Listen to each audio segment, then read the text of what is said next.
Là, alors, l'argent, la gloire et la fame. Dans mon réseau, quelqu'un va me demander: ah, j'ai cette problématique-là, j'ai besoin de quelqu'un qui maîtrise ce sujet. Enfin, t'inquiète pas, je connais quelqu'un qui maîtrise le sujet, quoi. Dans les colocs Uma, on a vu tellement de monde passer.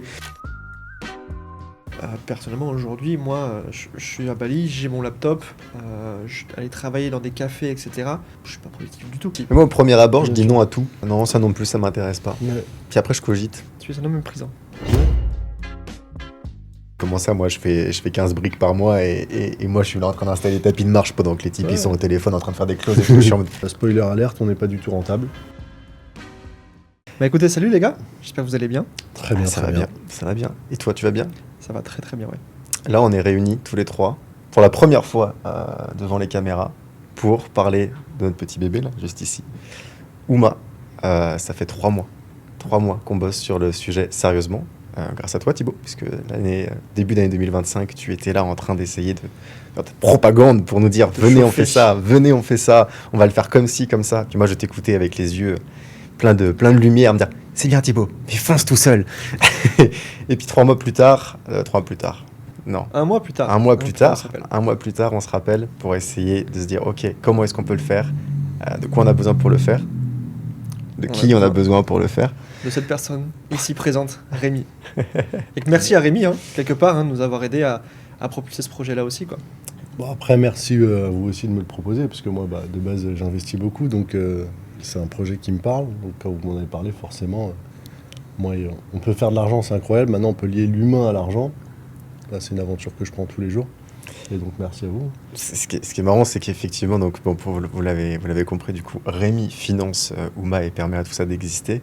Et quand on allait le voir la première fois, on avait fait un premier business plan en discutant avec Thibaut et on s'est dit, bon, globalement, pour lancer l'activité, on a besoin de 4 000 €. Donc au début, on pitch un petit peu Rémi avec cette idée-là. C'est bon, Rémi, tu sais, voilà, on va avoir besoin de 4 000 pour faire ça. Bon, est-ce quoi, une semaine après? Non. Après, 2 jours. Oui, 2 jours. 2 jours après. Bon, Rémi, finalement, on va avoir besoin de 15 000 €, juste pour la première marche. Juste pour démarrer. Donc, c'est les business plans qui bougent tous les 2 jours, quoi. Mm. Mais au moins, on allait très très vite, quoi. ouais. Si on fait un peu un bond en avant, ça fait du coup 4 mois qu'on est sur le projet, même un petit peu moins, ça fait quasiment 3 mois qu'on est En sur le fait, projet, on a commencé au mois de juin. En gros, il y a Ouais, ce moi, truc de toi que tu l'as fait dans ton coin, Oui. première coloc. Oui, je l'ai fait dans mon camp, première coloc, on s'est retrouvés du coup sur place, et puis ça a cogité petit à petit. On est rentrés tous chez nous en France, passé l'été, et c'est là que c'est né, quoi. Au mois de juin, on s'est tous rencontrés, on s'est mis dessus, donc ça va faire 3 mois et demi aujourd'hui, et là, ça y est, quoi, on est dans le concret, quoi. On est à Bali, ça fait faire 1 mois qu'on est à Bali, ça fait 15 jours que les colocs sont là, sont dans les villas, dans les 3 villas. On a 15 à 20 colocataires qui travaillent, qui sont focus sur leur business, qui kiffent Bali. Encore dimanche, on a discuté de tout ça, on était au brunch tous ensemble. Ouais. Quand on fait un bond en avant, en 3 mois, on a réussi à construire quelque chose d'assez beau, quoi, Ouais. pour Uma. Ce qui est impressionnant, c'est qu'effectivement, quand on a commencé à faire la roadmap et de se positionner en disant ok, on va faire des colocs, l'objectif était un peu ambitieux par rapport à là où on était. Quand on s'est dit on va remplir 3 villas, donc ça représente une quinzaine, une vingtaine là pour le coup d'entrepreneurs, d'entrepreneuses. On s'est dit bon, si on arrive à faire cette première target, ça sera une très belle victoire. Et d'ailleurs, bravo les gars pour ça, parce que c'était un petit peu sport. Car pour préciser, on n'est pas du tout à temps plein là-dessus, loin de là. On est tous entrepreneurs de notre côté, dans des domaines différents. Et donc, on a des emplois du temps qui sont déjà très, très, très complets. Là, c'était l'une des raisons pour lesquelles, au début, quand on t'en parlait, j'étais en mode Thibaut, moi, je n'ai pas le temps, je veux pas dire oui sur un nouveau truc, même si ça m'inspire. Je vais déjà avoir sous de l'eau, life. Et aucun regret, mais effectivement, c'était sport. Je me rappelle même de mes vacances, où du coup, c'était les calls avec tous les candidats Uma qui passe et tout, et vraiment tous mes potes qui me regardent en mode frérot, c'est les seules vacances que tu prends, tu nous avais dit que cette site allait les passer pour de vrai, et tu fais 4 calls par jour pour aller chercher, enfin vous chercher. Parce que c'est un bon point, parce qu'au final, tu le dis, on a eu plus de 300 appels, en fait, pour pouvoir être là aujourd'hui au mois d'octobre avec 20 entrepreneurs. Alors sur ces 300 appels, on n'a pas parlé à 300 personnes directement, on a fait un filtre, mais on a eu plus de 100 personnes en vidéo, quoi.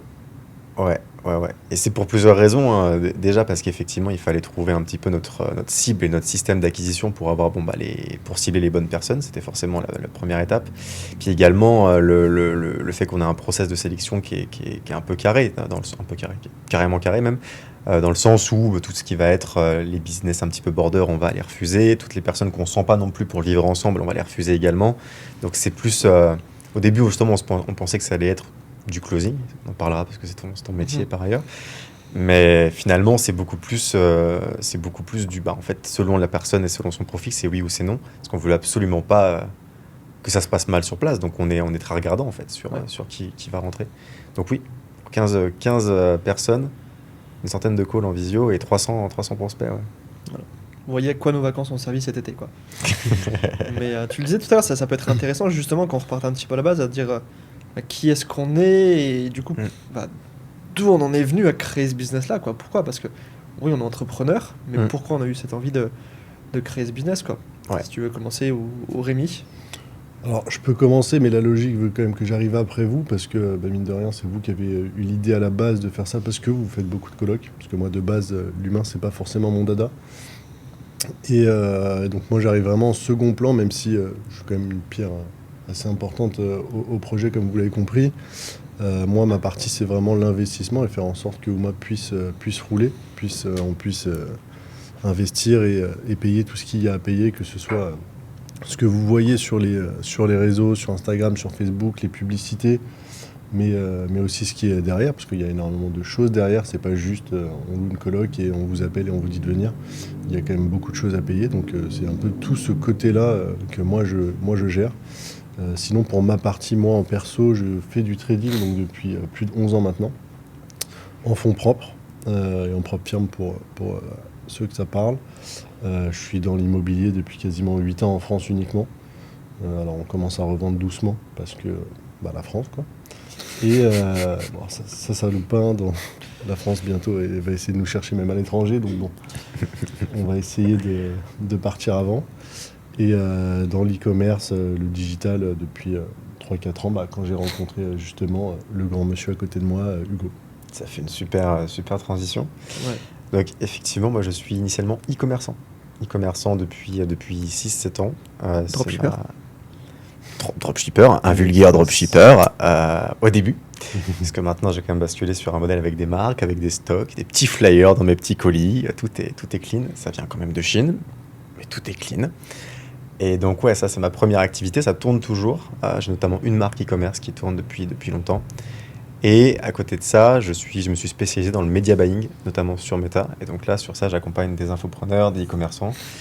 Et je peux pas, je pense, dire tous les noms, mais notamment, je travaille avec l'Union des marchands de biens. Donc, un de mes plus gros clients. Et à côté de ça, pour certains le savent, j'ai un podcast qui s'appelle Hors des clous. J'en fais la promo ici. Même s'il est à l'arrêt. Et derrière, j'ai une agence web qui, pareil, ne tourne plus trop, mais qui en fait était un collectif de freelance avec mes meilleurs potes et mon petit frère. On avait chacun du coup notre spécialité, on avait chacun des services qu'on pouvait délivrer chacun de notre côté et des offres un peu 360 où on était du coup complémentaires et on intervenait tous sur les projets de nos clients. Globalement, c'est plus ou moins ça. Donc aujourd'hui, c'est media buying et e-commerce. Et Rémi, on se connaît notamment parce que tu t'es lancé dans le e-commerce et tu avais besoin d'un media buyer. C'est ça. Et je suis intervenu. Et on a échoué ensemble. On a échoué et surtout à savoir que Hugo m'a méprisé au début parce qu'il ne savait pas ce que je voulais. Je l'ai contacté comme quoi je voulais faire une marque. Donc attention, il faut séduire Hugo avant de travailler avec lui. Mais une fois que c'est fait quand même... Toi aussi, t'as méprisé. Ouais, bien sûr. T'as méprisé, pardon. Ouais, bien sûr. Toi aussi. Mais moi, au premier abord, je dis non à tout. Ouais. C'est ouais, non, ça m'intéresse pas. Non, ça non plus, ça m'intéresse pas. Ouais. Puis après, je cogite. Tu es un homme méprisant. Ouais. Ouais, Mais il a fait le bon choix. À la fin, il a fait le bon choix. J'espère en tout cas. Bon, après, on a perdu de l'argent sur ça. On a perdu de l'argent, on a c'était très avec bon le choix. sourire. Et par contre, très content que ça nous ait emmené là où ça nous emmène aujourd'hui. De toute façon, pour être un peu philosophique, mais les échecs font partie du succès. Donc en soi, il faut passer par là. C'est ça. C'est pas vraiment un échec, c'est un break-even. Un presque break-even. Un break-even. Non, plus. Plus que Je break-even. finis en positif. Donc en À soi, terme, ouais, c'est vrai. à terme, je finis en positif. Donc c'est bien. Après, c'est vrai que par rapport aux ressources engagées, au temps engagé, etc., c'est pas forcément le résultat qu'on escomptait. Mais mine de rien, c'est quelque chose qui m'a mis le pied à l'étrier dans tout le digital, parce que de base, j'étais pas trop dans le digital, même si je suis trader. Tout ça, c'était vraiment un monde que je connaissais pas du tout. Et quand j'ai vu un peu la vague digitale, e-commerce, etc. arriver, je me suis dit, moi qui j'aime bien investir un peu sur tout, je me suis dit, il y a un truc à faire. Donc je me suis lancé, et mine de rien, même si j'ai échoué, au final, c'est pas vraiment un échec, j'ai appris énormément et du coup ça m'a permis de continuer sur d'autres aspects du digital et aujourd'hui je suis à Bali quoi. Donc mine de rien, l'un dans l'autre, c'est une bonne chose. Tout à fait. Tout se passe pour une bonne raison. Et la transition est moins fluide, du coup je la crée. Du coup, moi je fais de la pub pour des infopreneurs. Les infopreneurs ont des offres à étiquette, ils animent des challenges, des webinaires. Et derrière ça se cache Thibaut. Des personnes comme moi. Exactement. C'est ça. Moi, du coup, de mon côté, je fais du closing. Principalement, ça fait plusieurs années. Je suis passé par tous les steps au niveau de la vente, que ce soit en tant que salarié et après en tant qu'entrepreneur. Et oui, je suis spécialisé au niveau du closing. J'ai également été manager de vente où j'ai pu travailler avec des équipes de 6 à 10 personnes, donc du coup au quotidien en tant que manager. Et là, principalement aujourd'hui, je suis closer à temps plein sur des offres de challenge, spécifiquement avec des gros noms que je ne peux pas dire à la caméra. Mais c'est mon activité principale et prochainement, je vais également lancer mon propre accompagnement directement dans le closing, du coup pour pouvoir aider les personnes à se lancer. Justement, il y a vivre et à devenir libre. Aider les autres à se lancer. Faire un maximum de thunes, tu peux nous le dire, Thibaut.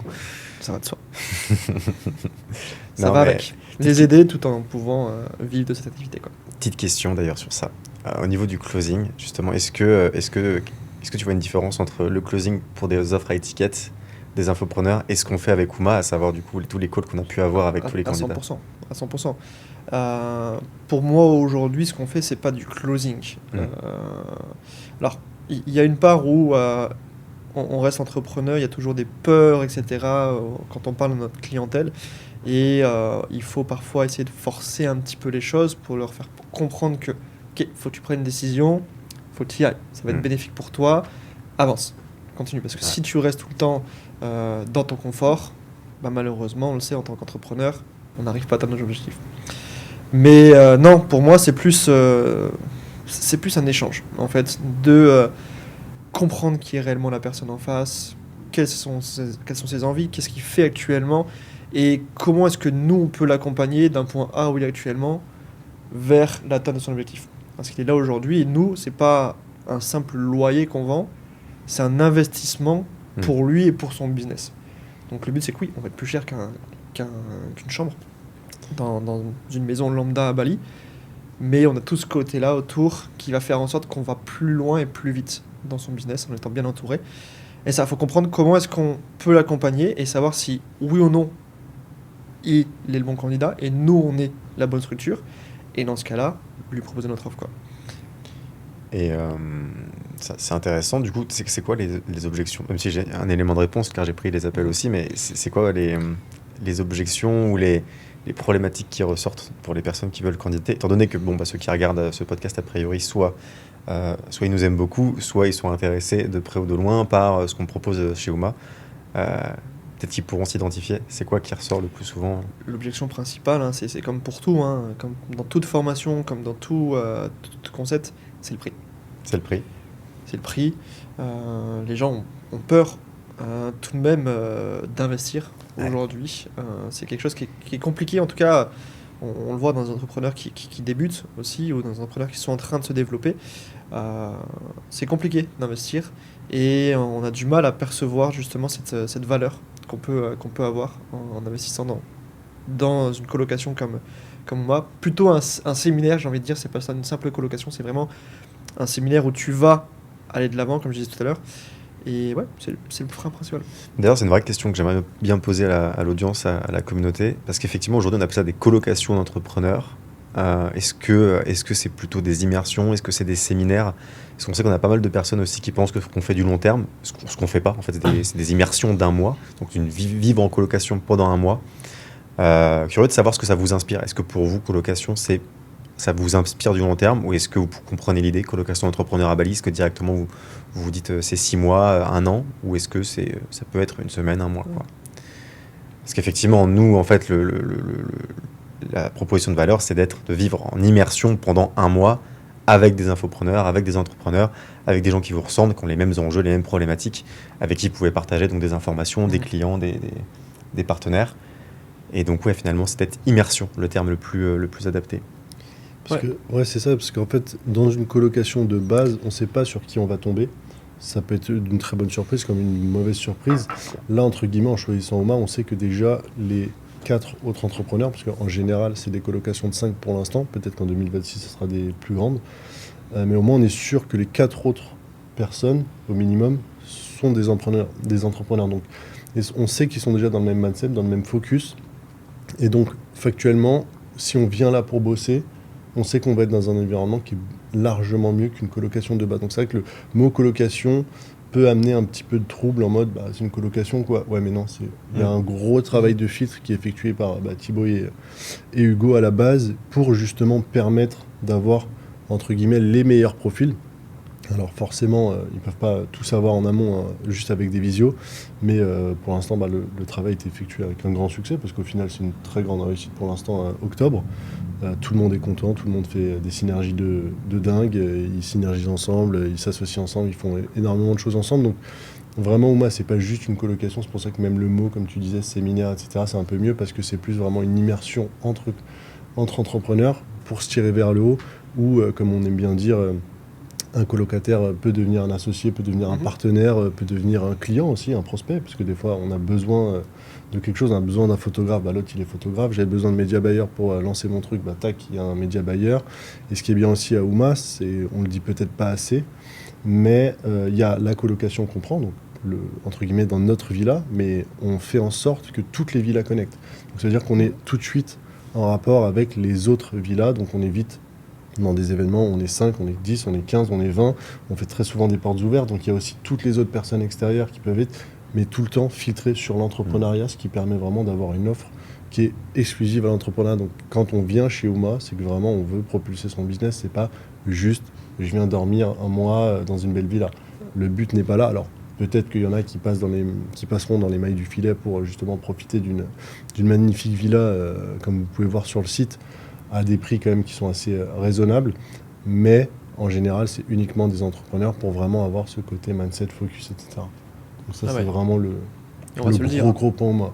Les villas sont quand même magnifiques quoi. C'est un cadre rêvé pour pouvoir bosser quoi. Pour aller à l'écran. Pour aller plus loin, là où je trouve que Thibaut nous a pas respecté, c'est que notre villa à nous, où on est à côté, elle est pas fou par rapport à ce qu'on a trouvé pour vous.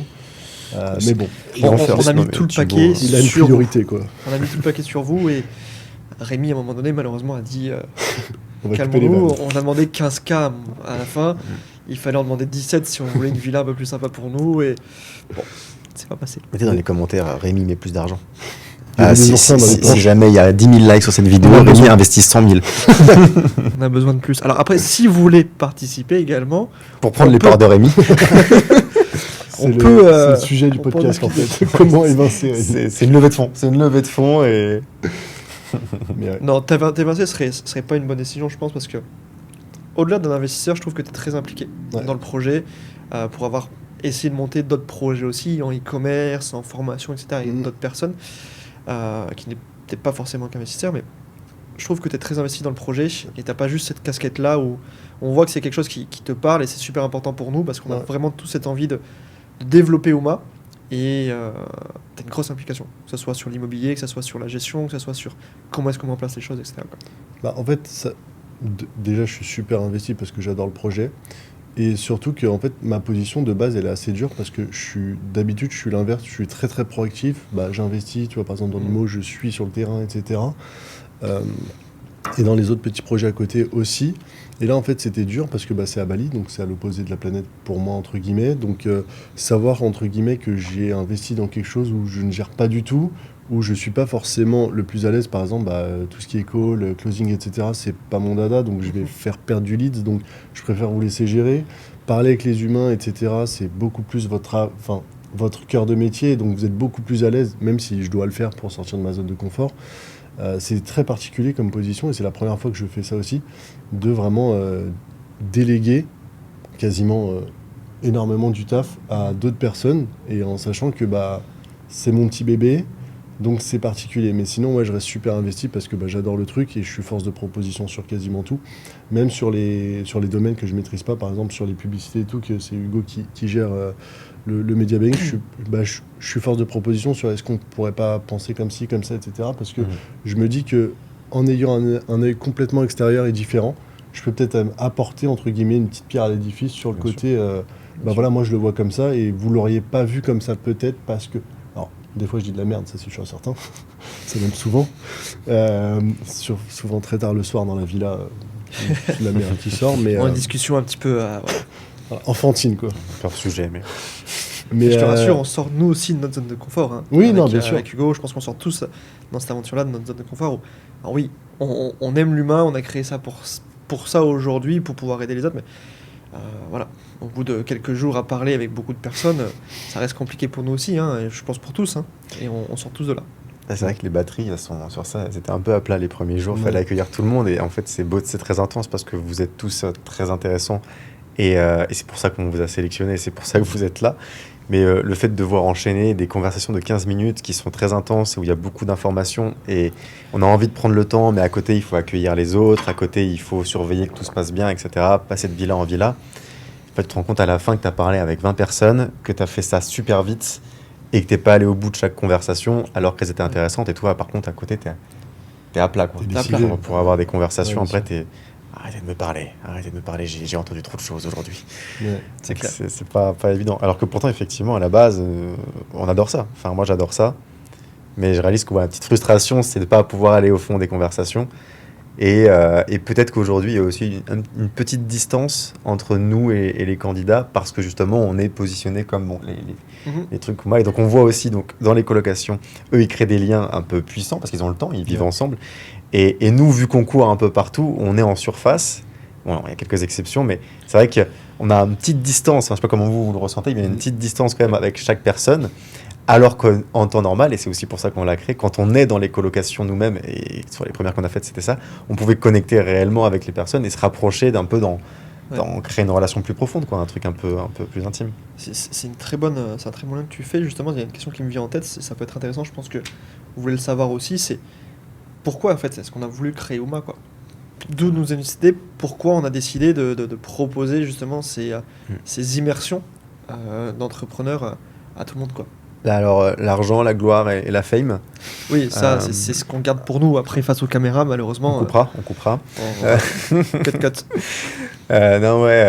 Alors, moi, c'est vraiment un business passion. Il y a un mec qui met de l'argent sur la table, donc ça peut pas être que ça. Toi, je sais aussi que tu veux vraiment en faire un truc powerful parce que tu as une belle vision là-dessus. Et c'est vrai que moi, pour le coup, ce qui me drive depuis le début et ce qui me drive encore aujourd'hui, c'est vraiment juste l'aventure en elle-même. Le modèle économique, il est compliqué. On bosse dessus pour en faire quelque chose de solide qui pourra du coup avoir une belle croissance et même pour vous proposer une expérience toujours meilleure. Mais moi, je kiffe le truc. Je kiffe les opportunités que ça crée aussi parce qu'on rencontre beaucoup de monde dans plein de sphères différentes. Et comme on est multipreneur par ailleurs, en fait, ça nous aide dans nos business et tout. Et ça, je trouve ça trop cool. Aujourd'hui, je sais pas... dans mon réseau, quelqu'un va me demander « Ah, j'ai cette problématique-là, j'ai besoin de quelqu'un qui maîtrise ce sujet. » Enfin, t'inquiète pas, je connais quelqu'un qui maîtrise le sujet. Quoi, dans les colocs Ooma, on a vu tellement de monde passer. Je parlais tout à l'heure de tous les événements à côté. Tu rentres dans une colocation Ooma, sur un mois, tu rencontres une 60aine de personnes. Et j'abuse pas. Tu vois, il y a ta coloc de proximité, les autres colocs, les événements networking. Tu fais un mois, 30 jours, tu as agrandi ton réseau de 60 personnes. Alors, tu n'as pas créé des liens profonds avec les 60. Mais par contre, tu as les contacts des 60. Quoi. Donc, un tel, il est closer, un tel, il est media buyer, un tel, il est designer, un tel, il est infopreneur, un tel, il est dans l'immobilier. C'est puissant. Ouais. C'est puissant. Et ça, je kiffe. Demain, tu as un besoin, tu sais qui contacter. Tu as confiance en lui. Ouais. Et puis, je pense avant tout qu'on a créé aussi cette immersion parce que nous, on l'a vécu, on a vu à quel point ça pouvait avoir un impact. En fait, on est tous entrepreneurs, hein, même solo-entrepreneurs en fait à la base, et on se retrouve tous dans notre petit coin à travailler devant notre ordinateur, etc. Ce qui peut être parfois ennuyeux, ce qui peut parfois être décourageant, parce que on avance, on est seul, on voit personne, et au final de se retrouver au sein de ces colocations, c'est que oui, on peut avoir des moments seuls où on travaille, etc. mais on le fait tous ensemble. Mm. On est là, on partage, on se retrouve. Le moindre café devient un brainstorming. On fait une petite pause, on se retrouve tous au bord de la piscine, etc. On discute. On a eu des moments communs. Et qu'on arrive vraiment à avoir un lifestyle où on arrive à se focus, à travailler, à avancer dans nos business, mais en même temps à faire du réseau, à profiter ensemble et vraiment avoir cette vraie vie d'entrepreneur qu'on veut en fait. Et je pense que c'est pour ça qu'on a créé ça aussi. Et vraiment se retrouver, focus et voilà, être ensemble, quoi. Et justement, pour rebondir sur ça, sur un peu ce côté solitude, c'est je pense que quand tu es entrepreneur, même si tu débutes, tu adores parler de ça, tu adores parler business, de, entre guillemets, refaire le monde, etc. Et juste en fait pouvoir en parler jusqu'à tard le soir ou à midi ou à machin, et que tu sais que la personne en face, ça la saoule pas, et qu'elle adore ça, c'est juste kiffant parce que, tu vois, moi je sais que j'ai des amis sur Paris, on n'est pas forcément sur la même longueur d'onde en termes d'investissement, etc. Donc tu peux pas en parler tout le temps. Tu vas en parler de temps en temps, on fait un petit point sur nos projets respectifs. Mais tu sais, t'as pas ce côté-là où vraiment t'es écouté, t'es entendu, t'es vraiment entouré chez Uma uniquement de gens qui pensent entre guillemets de la même manière dans le sens business, tu vois. Et donc ça, je trouve que c'est ultra important et ça fait du bien, tu vois. Autant pour les petits qui commencent entre guillemets, parce que chez Uma, on peut bien sûr venir même si on fait pas 100 millions par jour. Par mois minimum par contre. Il n'y en a pas beaucoup. Hein. Mais Yomi, si tu le regardes, tu peux venir aussi. Hein. Yomi, Je serai l'un des rares. Anthony Bourbon, il y a une place encore aussi. Mais non, mais c'est que vraiment, même si on commence ou si on débute, au moins on sait qu'on va être entouré de personnes qui vont parler de ça, qui vont en essayer de développer, etc. Et on sait que en fait, on va être vraiment entouré que de ça. Et ça, je pense que c'est le pourquoi aussi du humain. C'est vraiment faire en sorte qu'on soit entouré des bonnes personnes. Parce que même si notre famille, des fois, ne comprend pas ce qu'on fait. Tu vois, par exemple, moi, quand j'ai commencé le trading, c'est abstrait pour eux. Tu vois, c'est quelque chose. Tu es sur Internet, tu es enfermé devant un ordinateur, je comprends pas, est-ce que ça marche? Ouais, mais pourquoi tu te sors pas un salaire tous les mois? Enfin, tu sais, c'est plein de choses qui sont pas forcément comprises au quotidien. Alors que quand tu es dans une coloc Uma, tu sais que c'est juste la base. C'est juste la base, tout le monde a compris, donc tu peux avancer beaucoup plus vite sur tes discussions. Et donc c'est beaucoup plus deep. Et donc en fait, tu te filtres énormément de discussions qui vont servir entre guillemets à rien et tu arrives vite à ce que tu as besoin et donc progresser, quoi. Donc ouais. Là, tu te retrouves avec l'entourage qu'il te faut réellement pour pouvoir avancer. C'est ça. T'es pas bloqué. C'est ça. Et en plus, si celui de ta coloc ne te convient pas, entre guillemets, parce que normalement on fait le taf pour essayer d'avoir des équipes les plus homogènes et celles qui vont être le plus compatibles dans les colocs, comme on le disait, les colocs sont à 10-15 minutes de scooter, entre guillemets, les unes des autres, donc on peut aller voir machin dans l'autre truc parce que j'ai besoin d'un truc sur le media buying, j'ai besoin d'un photographe, donc je vais dans la troisième villa. Donc en fait, oui, c'est vraiment, on est entouré, proche, mais aussi même dans les autres villas de personnes dont vraiment on a besoin, entre guillemets. Enfin, en tout cas, c'est notre rôle, c'est essayer de vous mettre les personnes les plus compatibles avec vous dans toutes les villas, quoi. Ouais, c'est pour ça. Mais je pense qu'il y a plein de raisons pour lesquelles en fait on a fait Uma et pourquoi Uma a une importance aussi. C'est que on est tous entrepreneurs, mais aujourd'hui l'entrepreneuriat a un peu évolué. Avant c'était d'avoir son business, de physique, etc., monter son entreprise ou autre. Mais là on le voit, on est tous nomades aujourd'hui et on a tous envie de voyager, de découvrir, de bouger. Et en fait on se rend compte que de travailler, focus, avancer sur un business et voyager en même temps, c'est quelque chose qui n'est pas possible. Si on veut vraiment faire les deux à 100%, on peut pas. Et c'est là où au final... de se dire, ok, je peux aller dans un pays comme Bali où on est actuellement, l'idée c'est de pouvoir développer Bali en tout cas dans un premier temps. Je peux être sur Bali, je peux focus sur mon business, je suis dans une coloc, j'ai mon entourage comme tu disais, qui me fait avancer, mais en même temps je voyage. Je profite, j'ai déjà tout sur place, tout est créé pour moi, je me prends pas la tête. J'ai pas à chercher une maison à distance, je sais pas si la maison va être bien, si elle va être entretenue, si tout va être carré, si j'arrive sur place, il faut que je change de maison parce qu'au final c'est moisi, etc. Des choses qui arrivent malheureusement très souvent à Bali. Là, tout est parfait. Tout est sur place. J'arrive, c'est clé en main. J'ai tout ce qu'il faut pour travailler. Si j'ai envie de m'amuser, j'ai juste besoin de demander à l'équipe. Ok, qu'est-ce que je fais? Où est-ce que je vais faire du surf? Où est-ce que je vais aller manger? Et ainsi de suite, etc. Et je peux profiter de mon aventure, quoi. Ouais, tu fais bien de le dire, c'est que au-delà juste de la colocation, c'est vraiment un truc clé en main. Parce que justement, on a bossé sur des sortes de e-book où vraiment ça vous permet de... dès lors que vous avez pris la décision de venir, en fait, vous allez être accompagné de A à Z. Même pour créer votre visa, même si vous pouvez tout trouver sur Internet, au moins là vous avez dans un e-book, vous avez comment créer votre visa, votre passe sanitaire, comment je fais pour les douanes, et combien de temps avant et combien de temps après, et je fais comment après pour sortir, est-ce que je prends Grab, est-ce que je prends Gojek, comment je fais sur place, etc. C'est vraiment Vous avez absolument tout de A à Z qui est pensé pour vous, pour que quand vous arriviez, vous soyez vraiment focus business, business, business. Comme ça, vous faites votre projet, votre business, et le temps que vous aurez en plus, vous pourrez complètement le passer à uniquement profiter, parce que mine de rien, on n'en parle pas. Pourquoi on fait ça à Bali aussi? Ça, c'est une des questions qu'on avait réfléchi, mais c'est parce qu'on veut un cadre inspirant, parce qu'effectivement, on pourrait le faire dans le 94 au Kremlin-Bicêtre, à côté de chez moi. C'est pas dingo, ça vend pas du rêve. T'es dur. Oui, ça peut avoir un petit style sur un petit toit, vu sur la pollution, etc. Ça peut être cool. Mais non, c'est le côté cadre inspirant, le côté aussi coût de la vie. On va pas se mentir que Bali, une fois que tu es arrivé à part ton logement, en général, ça coûte pas forcément très cher. Tu manges pour pas beaucoup, tu peux manger très bien. Tu as des salles de sport qui sont incroyables, ou avec des bains froids, des jacuzzis, des saunas, des trucs, etc. Donc vraiment, on fait en sorte que tu t'occupes de rien, uniquement de ton business, et ton temps libre, tu le profites pour toi. Chose que, en général, quand tu es à Paris, ton temps libre, c'est pas du vrai temps libre, parce que tu dois gérer ci et ça, il faut aller faire ci et ça, etc. Et le but de Uma, c'est pas uniquement la colocation, c'est vraiment tout ce qu'il y a autour, c'est vraiment essayer de faire en sorte que tu puisses vraiment te focus à 100%. Et puis tu parlais de l'entourage aussi. Bali, il n'y a pas meilleure place entre guillemets au monde, alors il y en a plein d'autres, Ouais, bien sûr. mais pour se retrouver qu'avec des entrepreneurs qui sont dans la même vibe que toi, qui ont envie d'avancer, qui ont des projets, etc., t'es là où il faut. À Paris, alors il y a énormément d'entrepreneurs, mais se rencontrer, c'est pas aussi simple. Alors qu'ici, dans la rue, tu peux parler avec n'importe qui, tu vas à la salle de sport, tous les jours, tu croises des entrepreneurs qui sont beaucoup plus successful que toi, et tous les jours, t'avances, quoi. Ouais. T'es entouré de personnes qui sont là où tu veux être. Ouais, c'est ça. Je rebondis, comme c'est un truc qu'on n'a pas évoqué, qu'on est en train de lister un petit peu toute la plus-value qu'il y a chez Uma finalement. On a également le matos qu'on met à disposition en fait à nos colocs, parce qu'effectivement quand tu voyages, tu es digital nomade, tu peux avoir cette galère, et le wifi, et t'as un vieux bureau un peu dans ton coin de chambre, même si t'as une belle piscine, mais c'est pas adapté pour travailler, etc. Nous, dans la sélection des villas, à chaque fois, justement, le wifi, c'est le meilleur qu'on puisse trouver sur Bali.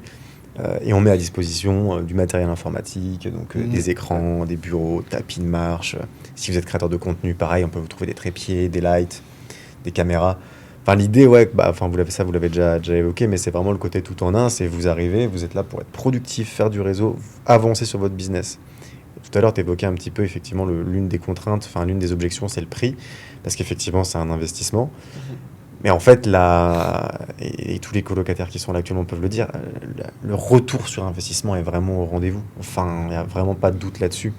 C'est entre le réseau et la manière dont tu vas pouvoir avancer sur tes projets et débloquer des situations. L'un dans l'autre, c'est un investissement qui est même léger, en fait, par rapport à ce que ça t'apporte. Et rapidement, parce que c'est un mois. Tu vois, c'est un mois et tu vois vraiment c'est bête ce que je veux dire, mais tu vois vraiment le avant et le après. Tu arrives, tu repars. Enfin, en tout cas, c'est ce qu'on constate là, on l'a constaté pour nous, mais on le constate aussi avec les colocataires qui sont là dans les villas. Ils sont là depuis 15 jours, leur vie a déjà changé.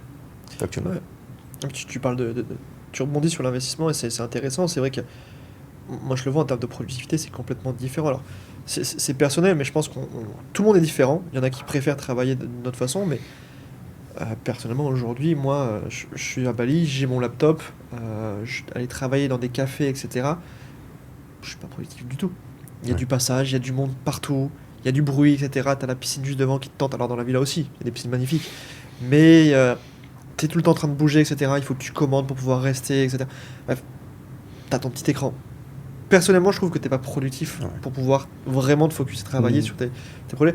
De temps en temps, dans la journée, oui. Parce que quand t'as des tâches qui sont minimes, ça se fait.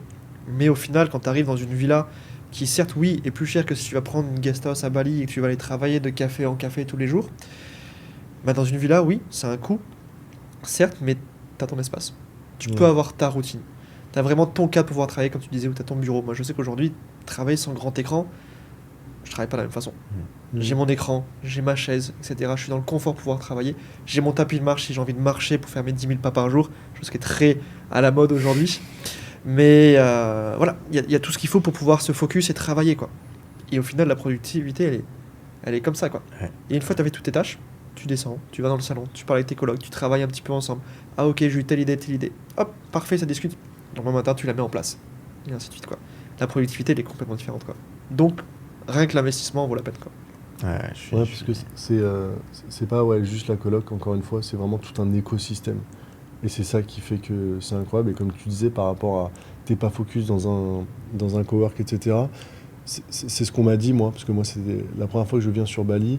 Et qu'en fait, quand tu viens à Bali, mais peu de temps, genre une semaine, 2 semaines, tu dis, ouais, je vais être full focus sur mon truc, etc. Mais en fait, tu peux pas sur Bali parce que t'as trop de tentations partout. Tout coûte peu cher. Tu peux faire tout le temps des sunsets, tu peux tout le temps faire des beach clubs, tu peux toujours te faire des trucs, etc. qui vont coûter, massage qui va te coûter 3, 4 euros, 5 euros l'heure, des trucs comme ça, etc. Tu peux pas vraiment te focus. Alors que en fait, quand tu fais vraiment dans ta villa, t'as un endroit, c'est un bureau, où vraiment t'es coupé du monde, entre guillemets, t'es là pour le business, tu fermes cette porte, ok, c'est Bali. Et là, tu vas profiter de ta piscine, de tout ce que Bali peut t'offrir, etc. Mais au moins, t'as ce côté, justement, qui vient te cadrer, et que tu ne sors pas et tu ne dérives pas de ce côté, parce que sinon, t'es vite dans le « je fais que du Bali et je fais pas de travail », quoi. Ce qui arrive à beaucoup d'entrepreneurs, quoi. Et tu le disais, je rebondis juste là-dessus, t'arrives à Bali 1 semaine, 2 semaines, tu penses focus, etc. Puis au final, pas du tout. C'est pour ça que nous aussi, on a pris le parti de se dire qu'on priorise, on est sur 1 mois au minimum de colocation ou de séminaire, d'immersion plutôt. C'est ce mot-là, il faut qu'on se le mette en tête. On est sur 1 mois. Parce qu'on le sait aujourd'hui, si tu es là 1 semaine, 2 semaines, le temps que l'affinité se crée avec les autres colocataires, etc., avec des projets naissent ou autres, où tu trouves justement ta routine à toi, c'est trop court. Et il faut minimum 1 mois pour faire ça. Pour que ça soit vraiment un vrai investissement pour toi. Et après, tu peux renouveler. Bien évidemment, on est toujours heureux d'avoir des personnes qui renouvellent, qui aiment le concept. L'idée, c'est quand même que de nouveaux profils puissent être là tout le temps pour que tu puisses toujours rencontrer de nouvelles personnes. Mais du coup, tu vas peut-être bouger de ville en villa. Mais Là, c'est l'un des enjeux et c'est une parfaite transition par rapport aux autres sujets qu'on voulait aborder.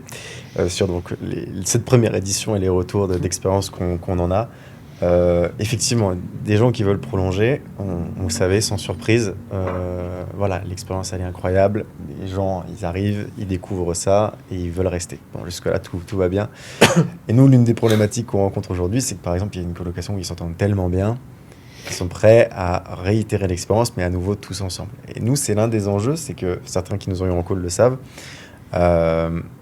Notre plan de base, c'est de re-switcher les équipes, switcher de villa. Donc, si vous continuez, en fait, vous avez une nouvelle villa, une nouvelle équipe pour vivre en fait l'expérience Uma comme elle doit être vécue et pour justement en fait réitérer l'expérience. Nous, c'est ce qu'on aime bien dire. C'est là justement cette équipe-là, ils s'entendent très très bien, la synergie elle est parfaite et du coup ils veulent recommencer ensemble. Et moi, j'ai envie de vous dire, faites-nous confiance. Faites-nous confiance parce que derrière, si vous avez aimé votre première équipe, vous allez aimer la deuxième et au contraire, ça va au contraire vous ouvrir à de nouvelles opportunités et à des nouvelles relations. Mais c'est vrai que c'est compliqué. Enfin, tu vois, là moi, je ne sais pas comment vous vous positionnez, mais je trouve ça compliqué de leur dire non. Non, vous êtes copains et on veut pas. Il s'est passé exactement ce qu'on voulait, c'est qu'il y a une vraie synergie qui se crée entre eux, quoi.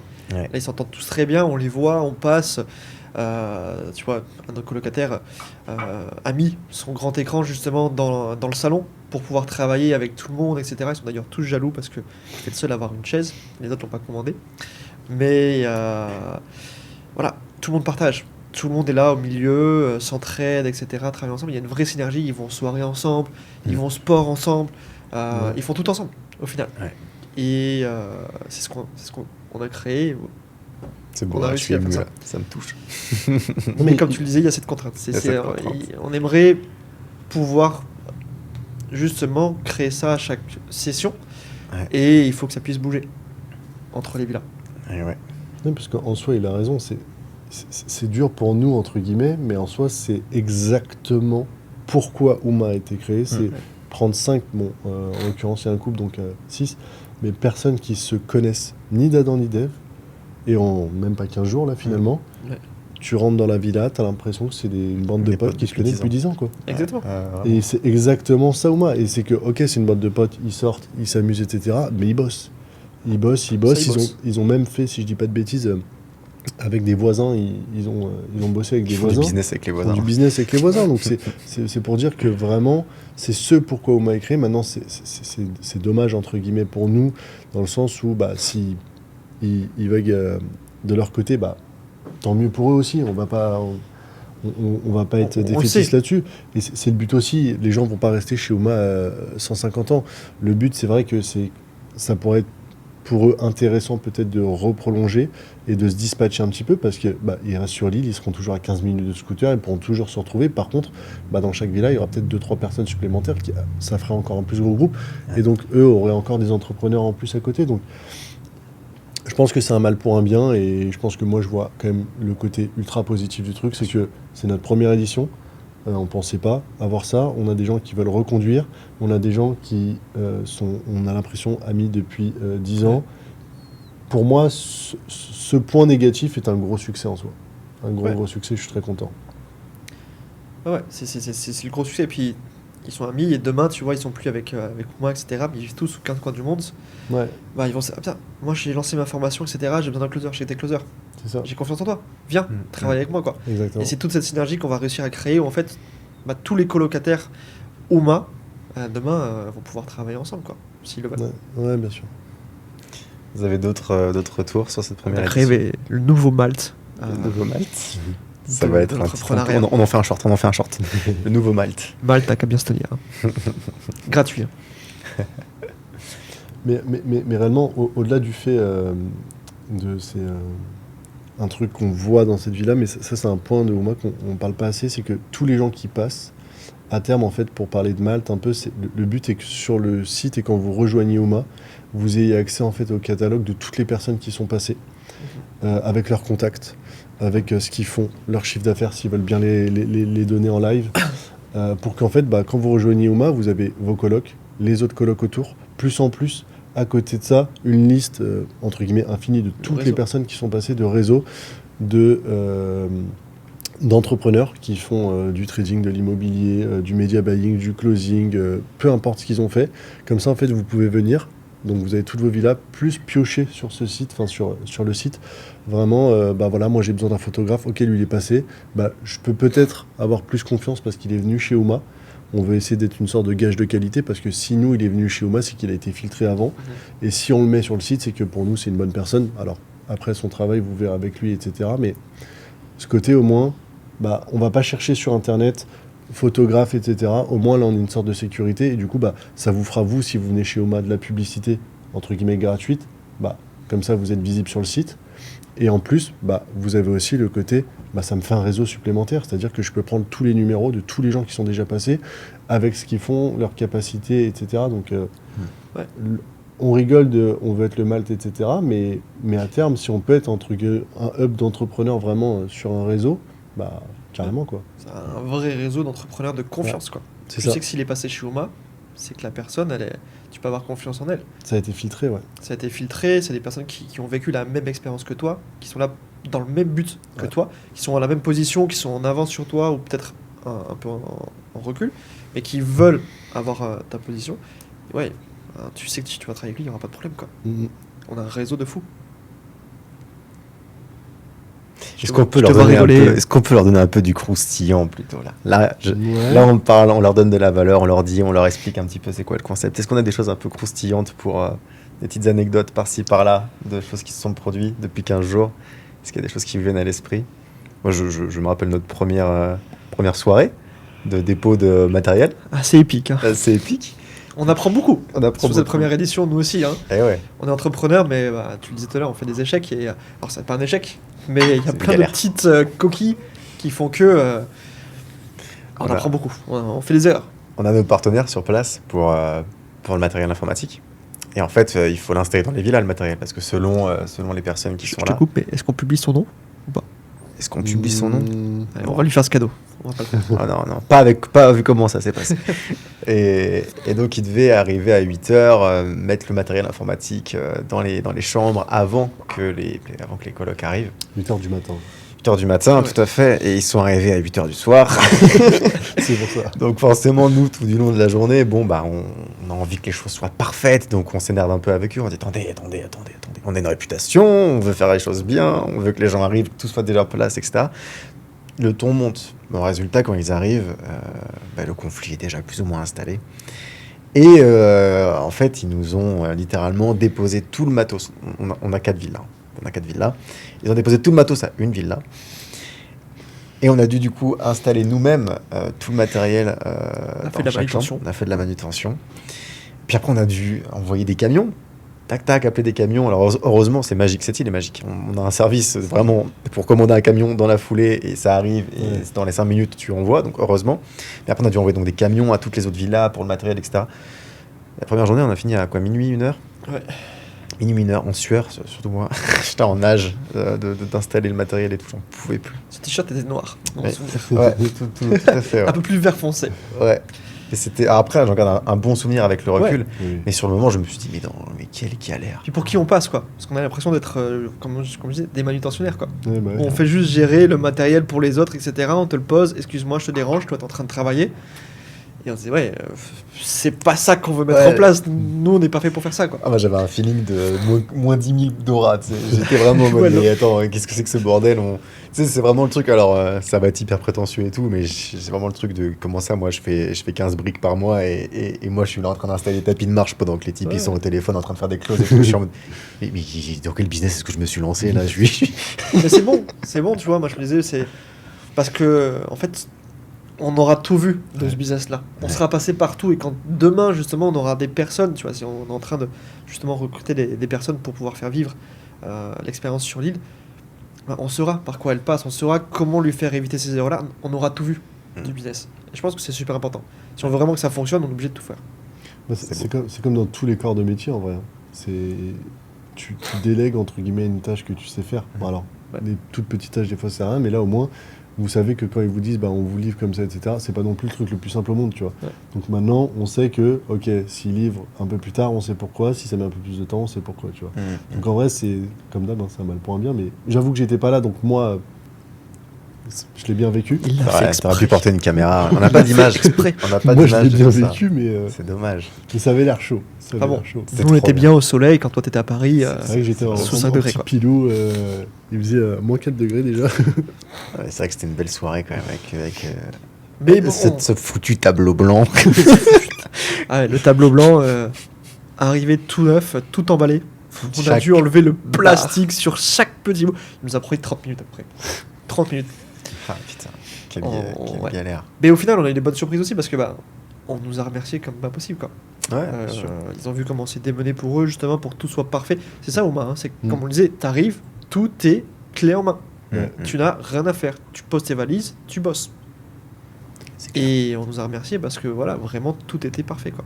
Mais dans l'idée, en fait, ça va aussi avec l'île de Bali. Parce que tu vois, dans l'Asie du Sud-Est, t'as un service à la Oui. personne qui est ultra poussé. Et en fait, Ouma s'inscrit un petit peu là-dedans. C'est qu'on veut vraiment que le service à la personne qu'on te propose soit ultra poussé, enfin, le plus qu'on peut. Il y a des choses qu'on peut pas faire forcément, mais c'est le but aussi. Donc c'est cool sur ça. Ouais, des petites galères où tu vois, par exemple, la villa Solea où il y avait pas mal de choses à revoir, quoi. Elle était inondée une semaine avant, on n'était pas au courant parce qu'il y a eu des Surprise. très grosses pluies une semaine avant. Ouais. Et au final, on arrive sur place, les rideaux qui sont tachés, etc. Des toiles d'araignée sur le toit ou autre, des petites poubelles qui sont à droite à gauche. Et je remercie le propriétaire, hein, franchement, qui a été magnifique et qui a été génial là-dessus, qui est très réactif. Donc merci à lui, s'il voit ce podcast-là. On te Et salue. on reconduira avec lui parce que ça se passe très bien. Mais voilà, il a fallu tout changer et repartir à zéro sur certains points, etc. pour que tout soit parfait, quoi. Ouais. D'ailleurs, tu parles des propriétaires, etc. Tu peux nous en dire un peu plus sur ça? Les gens veulent savoir. Les gens veulent savoir comment ça se passe, comment est-ce qu'on sélectionne nos villas, pourquoi, comment, quelle est finalement la plus-value que nous on apporte sur ce niveau-là? Ouais. Alors on fait un maximum pour que Rémi achète les villas prochainement. Donc Mettez mettez en un commentaire. pouce. Mettez en Hein, commentaire. si vous voulez que Rémi investisse pour acheter une prochaine villa, on a une villa, La pression sociale va être énorme. on l'a dans le viseur, 1,7 million, 6 chambres sur Uluwatu. Enfin, c'est un bijou. Un petit Donc, effort. mettez des pouces. C'est à vous de jouer. Hein. Non, mais et justement, c'est tout le but, c'est de pouvoir éviter justement à nos colocataires. J'aime de moins en moins ce mot, il faut qu'on trouve autre Oui, chose. Alors qu'il s'est Mais, écrit sur nos alors, flyers. C'est écrit. Hein. Voilà, ça fait partie C'est des les erreurs erreurs du on début. apprend. Mais on en a fait 5000 comme ça. Il va falloir les écouler. Mais on les a eu rapidement. 10 minutes en extra. Mais ouais, c'est ça, c'est tout le but en fait. Moi, je l'ai vécu où j'étais sur Bali, ça fait 3 ans que je vis à Bali et fallait tout le temps que je change de logement, etc. Parce que l'augmentation du prix, parce que l'endroit est pas si bien que ça, les maisons moisies. Et c'est une galère. Ouais. tu veux travailler, tu es sur ton business, c'est un taf à temps plein de chercher une maison ici. Parce que tu as des dizaines d'agents par maison qui t'envoient des prix différents, etc., ainsi de suite. Tu arrives dans la maison, tu vas la visiter, c'est un taudis, rien à voir avec les photos. Enfin, c'est une galère, c'est pas possible. Et du coup, le but, c'est d'éviter tout ça aux entrepreneurs qui viennent chez Uma, comme on disait, clé en main. Et il y a un gros travail de sélection où, alors, des villas qu'on a aujourd'hui, on les connaissait, on a déjà fait ces colocations-là ensemble, du coup, dedans, donc on savait que c'était parfait. Mais l'idée, c'est de pouvoir, donc, du coup, trier ces villas-là, qu'elles fassent au minimum 5 chambres, que chacun ait leur propre salle de bain, vraiment leur propre toilette, propre dressing, chacun ait son coffre-fort, même si Bali, c'est safe. Et voilà, son espace privé, avec des grands espaces communs, où on peut se retrouver, travailler sur des grandes tables comme on a, où on peut être à 10, assis sur la table, travailler ensemble, chiller sur le canapé, regarder la télé, etc. Des piscines magnifiques où on peut passer du bon temps. Voilà, des grands jardins, des grands espaces. Pour qu'on soit 10, mais que si on veut, voilà, on a de la place, quoi. Et je pense qu'on a parlé avec une centaine de villas avant de pouvoir trouver ces 4 villas qu'on a aujourd'hui. On en a vraiment 3 qui fonctionnent, la 4e est en cours. Mais ouais, c'est du travail, et de pouvoir voir si toutes les villas vont bien, s'il n'y a pas de moisissure, si l'électricité c'est correct, s'il y a des coupures, il y a un générateur, ok, c'est parfait, parce que mine de rien, on est tous entrepreneurs, donc on travaille. On est en plein call de closing où on l'a eu hier, enfin non, on est mardi, on l'a eu dimanche où on avait un webinaire qui est en train de se passer. Donc le dilemme c'était d'avoir la bonne connexion, d'être sûr qu'il n'y ait pas de coupure, etc. Il y a un générateur, parfait, t'as pas de coupure. Qu'il y ait le bon service de ménage, que voilà, tout soit parfait dans ces villas-là et qu'on arrive, qu'il n'y ait pas de surprise. Donc il faut qu'on les visite sur place. On a des agents qui viennent visiter, qui nous font des vidéos, des rapports, et ainsi de suite, pour pouvoir proposer ces villas. T'as complètement raison, et juste pour ajouter, il y a aussi la localisation qui joue. Et puisque moi, c'est la première fois sur Bali, et c'est vrai que quand on me dit c'est loin, c'est 15 minutes, dans ma tête, je me dis c'est pas si loin que ça. Et en fait, sur Bali, c'est vrai qu'on prend goût à que tout aille vite, etc. Et surtout, au final, j'ai compris sur Bali que quand quelque chose est à 15-20 minutes, c'est vrai, ça peut vite se transformer aussi en 1h30 si c'est pas le bon chemin. Donc c'est pire que pour ceux qui voient le périphérique en heure de pointe. Donc en fait, la localisation est aussi très travaillée parce qu'on pourrait trouver des villas énormes avec tout ce qu'il y a à l'intérieur, mais l'extérieur est aussi très important, même si on est entrepreneur et qu'on reste une grande partie de la journée dans la villa ou dans son extérieur de villa, mais il faut aussi que aller à la salle de sport, commander à manger, aller au restaurant, etc., ce soit fluide, parce que si tu mets 30-40 minutes à aller chercher à manger ou aller manger ou faire ton aller-retour à la salle de sport, ça tue un peu ce côté je viens là pour bosser, je viens là pour me focus et que tout soit fluide. Tu vois, c'est aussi une question de fluidité dans ton travail. Et c'est vrai que si c'est pas bien localisé, tout tombe vite à l'eau, quoi. Ton expérience devient gâchée presque. Ouais. C'est quand tu dis, si tu vas à la salle de sport, tu tapes 20 minutes de trafic. Mais quand on parle de trafic, quand on évoquait le périph', ça n'a rien à voir. T'es entre les scooters, ça arrive dans tous les sens. C'est entre la vie et la mort. Tous les jours, tu coches ton calendrier, pas pour dire j'ai réalisé tes tâches, mais c'est pour je suis encore vivant, quoi. C'est un peu ça des fois, c'est un peu la guerre sur la route. Donc le but c'est de pouvoir être au bon endroit, être proche de tout, sans être aussi au milieu des constructions, parce que ça c'est une très grosse galère aussi à Bali. Ça construit énormément dans les hubs dans lesquels on est, sur les Canggu, Pererenan, toutes ces villes-là. Ça construit énormément et tu peux te retrouver à être dans ton salon et à devoir faire coucou au travailleur qui est là avec son petit marteau de 6h du matin à 21h. Mais tout le temps, j'ai envie de dire. Moi, à chaque fois quand j'étais en mode touriste, à chaque fois, je me faisais avoir sur ça. Tu prends un truc, ils sont en train de construire partout. Et c'est une belle ville là qui est toute neuve, qui n'est pas encore moisie justement. C'est que c'est un nouvel endroit où ils sont en train de construire. Elle a 1 an, la villa, et du coup, tout ce qui est autour, c'est en train de se construire. Le nombre de villas qu'on a refusées à cause de ça, c'est fou. Ou, elle est parfaite, elle est neuve, mais t'arrives, t'as le tractopelle qui est en train de creuser le prochain trou de la villa qui est juste à côté de la tienne. Donc, t'es entrepreneur, tu viens là, t'as envie de travailler. Comment tu fais pour travailler si de 6h du matin à 7h du soir, ça fait boum, boum, boum, boum, boum, quoi. Tu peux pas. Non, la recherche de villas, c'est un gros taf, même si au final, quand on regarde les annonces, il y a 1 milliard de villas, comme il disait.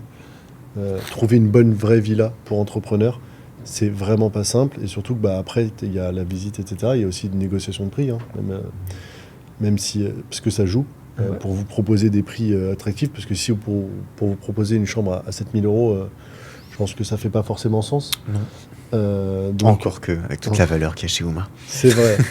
Mais on essaye de vous proposer des prix les plus attractifs possibles par rapport à ce qu'on peut vous offrir. Donc forcément, il y a une négociation derrière, donc des partenaires. Et le but, c'est d'essayer de garder les propriétaires en bon terme avec nous, parce qu'un propriétaire, ils sont entrepreneurs, donc il en connaît un autre, et donc c'est un contact. Et au final, même eux, c'est des réseaux. C'est du réseau qu'ils ont chacun, et donc c'est des managers qui connaissent l'autre manager de l'autre villa, etc. Et nous, ça nous apporte énormément, parce que il y a beaucoup du contact qu'ils connaissent, et des fois c'est des villas qui sont même pas affichées, donc on peut vous proposer des villas qui sont entre guillemets inconnues au marché, que vous ne trouverez pas à un prix correct, et justement comme Thibaut disait, avec les caractéristiques qui vont, donc une bonne localisation, pas de moisissure, un grand salon, des chambres spacieuses avec la salle de bain, etc. Ça, nos critères, c'est ça, c'est, comme tu l'as dit, c'est une grande maison, 5 chambres qui font entre 25 et 30 mètres carrés. Chacun a sa salle de bain privée, son vrai espace privé, des grands espaces communs, une grande piscine, forcément, une localisation impeccable, proche de tout, et sans construction, sans bruit. Je pense que quand tu dis une chambre de 25-30 mètres carrés, ceux qui viennent de Paris doivent être un peu choqués. Ça n'a aucun sens. Comment ça, la chambre fait la taille de mon appartement, de mon studio? Mon appartement est plus petit que ça. Non, c'est vrai que moi j'étais le premier choqué au départ. T'arrives, mais il y a trop de place là. tu sais pas quoi en faire de cet espace-là. Mais il y a de la place qui sert à rien. Une salle de bain peut faire 15 mètres carrés.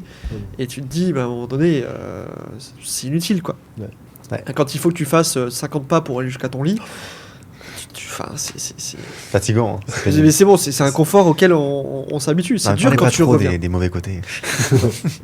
Mais je reviens sur ce que je disais, la négociation aussi. C'est quelque chose d'assez important. On se rend pas compte, mais on n'est pas en France. Ouais. On n'a pas la même valeur de l'argent, de l'investissement, etc. Et on a beau les adorer, les Balinais, c'est des personnes adorables. Mais négocier avec eux, c'est compliqué. C'est compliqué. On n'a pas les mêmes idées, donc ça prend énormément de temps et énormément de discussions. Il y a la barrière de la langue aussi, parce que oui, même s'ils parlent très bien anglais pour certains, c'est des mots qui sont assez spécifiques et c'est compliqué. Ouais, bien sûr. Thibaut, notre interprète. Ouais. Contact. Mais on les adore. Ouais. Bien sûr. On serait pas là. On pourrait rien faire sans eux. On serait pas là. C'est pas parce que quand tu veux ouvrir un compte en banque ici, ça prend 10 ans et 15 allers-retours en scooter que voilà. Ouais. Mais ils le font avec le sourire. Et nous aussi. Et nous aussi du coup. Enfin. C'est compliqué, mais c'est avec le sourire. C'est génial. C'est ça change en fait. C'est vraiment un mood qui est différent. Genre même les problèmes, tu les prends plus soft, plus avec le sourire, parce que c'est Bali, tu vois. Parce que t'as un petit nasi goreng juste après, quoi. Parce qu'au final, en France, ça reste compliqué aussi. Ah ouais, non, mais attention. Mais ça fait la gueule. Ouais, tout à fait. Ouais. Et t'attends 10 jours pour avoir une réponse. Non, c'est clair. Non, puis on parle beaucoup de la circulation à Bali qui est horrible, mais Paris, quand même ton petit scooter, il fait quand même beau, c'est des paysages magnifiques. Rien à voir avec tes allers-retours que tu fais dans le périph', effectivement. La notion de liberté. Ouais. Elle n'a pas le sens de la liberté sur le scooter, parce que tu me dis, oui, à Paris, c'est pareil, j'ai ma voiture, je suis libre. Ouais.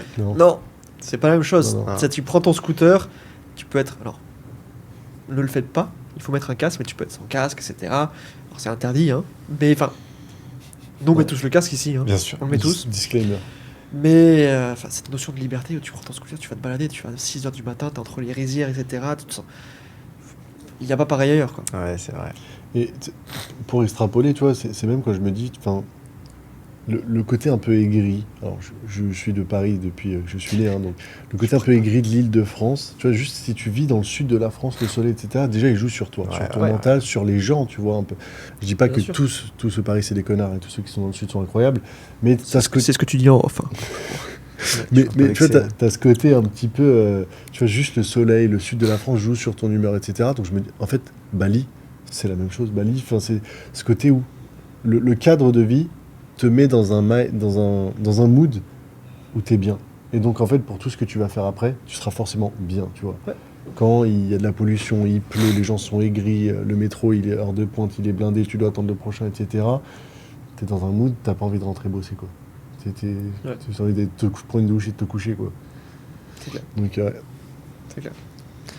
Et tu vois, il y a une question qui me vient en tête un petit peu, on parle de tout ça, etc. Mais c'est quoi pour vous le quotidien idéal justement d'un entrepreneur dans une coloc à Oma, quoi?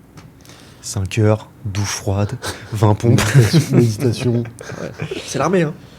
Non, en vrai, ici, j'aime bien effectivement le quotidien des gens. Donc, tu te réveilles, tu vas à la salle. Tu peux directement aussi après aller dans les bains froids, bains chauds, même si nous on le fait plutôt le soir. Mais je dirais, il y en a qui font tout le circuit, donc salle de sport, bain froid, bain chaud. Alors, on a une question d'ailleurs là-dessus. Est-ce qu'il faut faire le bain froid après le sport? Parce que tout.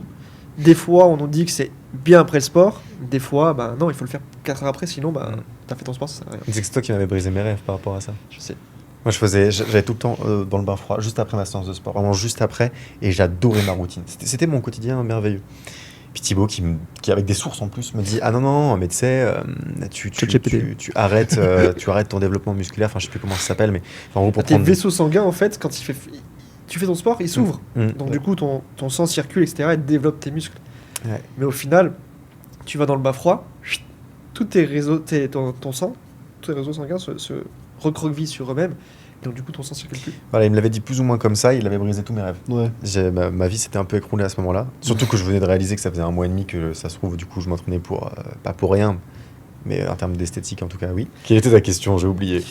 Et non, du coup, c'est pour vous, et on le constate un petit peu, en entrepreneur à Bali, c'est quoi le quotidien idéal d'un entrepreneur à Bali qui va être complètement différent de ce qu'on a en France, quoi? Ouais. Bah, moi, je viens d'arriver sur Bali, donc je peux pas me permettre de dire quelle est la routine, etc. Mais je pense que ouais, tu peux. Après ce qui est différent aussi à Bali, c'est le fuseau horaire, tu vois. Donc en fait, selon ce que tu vas faire, peut-être que tu vas bosser que le soir. Tu vois, typiquement, moi, le trading ici commence, parce que je suis sur les marchés américains, donc c'est 15h30 heure française, donc 21h30 ici. Donc en fait, si je fais que ça, par exemple, j'ai toute ma journée. Donc tu vois, elle va pas s'orienter comme quelqu'un qui n'est pas du tout sur le même fuseau et qui va peut-être lui bosser sur ses trucs, ses montages vidéo, etc. full matin et être dispo l'après-midi et le soir pour peut-être sortir, etc. Donc je pense que ça change, mais moi je peux pas me permettre aujourd'hui de dire voilà la routine c'est ci ou ça parce que ça fait 5 jours, c'est 6 jours que je suis là. Ouais. Non, moi c'est assez simple, hein. Beaucoup de drogue, beaucoup d'alcool, beaucoup de sorties le soir, je pense que c'est le rythme idéal. On va couper parce que la drogue est illégale. Hein. Non, honnêtement, c'est un peu cliché, mais moi je kiffe la routine que tout le monde se tape le matin, aller au sport à 6h, j'y vais pas à 6h, mais je vois l'idée en tout cas. Je suis le seul à y aller. Voilà, moi j'y vais sur plutôt 8-9, parce que mes journées se terminent à minuit, 1h, donc est-ce que c'est cohérent? Et ouais, sport... Il dort à minuit. Hein. Tu ne sais pas, tu n'es pas dans ma chambre, Thibaut. Non, mais voilà, le truc un peu cliché, mais effectivement, sport le matin, pourquoi pas après une petite balade aussi au soleil, etc. Faire les bains froids, les bains chauds, après faire un peu de deep work, prendre le temps d'aller manger ensuite tranquillement, refaire une session de deep work, aller se faire un petit sunset, voir des amis, puis rentrer à 20h, dîner, puis à 21h, 22h, soit selon ce que tu as à faire, se détendre, ou alors, pareil, refaire une petite session de travail le soir, moi, notamment avec les heures françaises. Bon, en fait, à 22, 23, 24, c'est quand même le bon moment pour bosser. Puis ouais, cette routine-là, elle est à la fois, je trouve, elle est équilibrée en fait. Tu as ton sport, tu as du temps pour toi, tu as un côté un peu nature, et tu as quand même des sessions de deep work où tu es super efficace parce que tu as un équilibre de vie. Tu as un vrai équilibre pro-perso, quoi. Ouais, mais c'est ce que j'allais dire, c'est que tu as un équilibre, et surtout que moi, je suis très culpabilisant envers moi-même. C'est-à-dire qu'en France, quand je bosse, par exemple, quand entre guillemets, j'ai rien à faire ou beaucoup moins à faire, je me permets pas, alors ça, je suis très sado là-dessus, de profiter d'un truc, tu vois, parce que je me dis, non, là, tu as du temps, tu pourrais bosser. Alors que ici, tu es tellement, tu focuses tellement sur, là, je vais bosser ces heures-là, ça va être tellement du deep work et que je vais tellement avancer parce que j'ai rien d'autre à faire, tu vois, je vais vraiment deep work, que je me permets largement de sortir, d'aller manger un truc, le sunset, le machin, etc. Tu es beaucoup plus OK sur ça. Enfin, je trouve pour moi, tu vois, je suis beaucoup plus, l'équilibre est beaucoup plus sain que moi sur Paris parce que c'est tellement mieux régulé que c'est plus propre et ta routine est plus saine que du coup tu peux te permettre de sortir beaucoup plus souvent alors que tu vois, sur Paris si je fais un resto par semaine ou toutes les 2 semaines c'est bien quoi. Alors que là si je vais pas 2 par jour c'est limite t'es pas bien. Ouais, limite. C'est chelou. Ouais. Moi, c'est le coup aussi d'un resto, on va se le dire. Ouais. Mais ouais, c'est tellement simple quoi. C'est ça, Bali, tu prends soin de ta santé. Ouais. le sport. Ce qui est très important pour travailler en final. Ouais, bien sûr. C'est santé, sport, boulot. Ouais, carrément. Et voilà, on profite de la vie, quoi. C'est clair. On travaille, mais on pense aussi à nous en même temps, quoi. Ouais.